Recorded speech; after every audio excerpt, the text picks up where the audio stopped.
Did you know the curtain protecting the Holy of Holies was 60 feet tall, 4 inches thick, and so heavy it took 300 priests just to move it?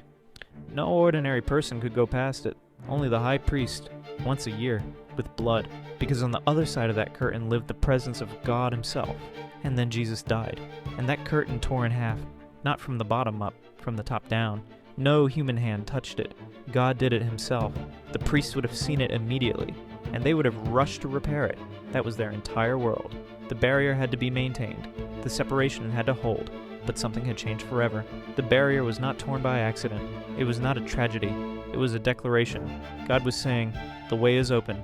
The sacrifice has been made. You no longer need a priest to stand between us." Jesus became the door, and God himself swung it wide open.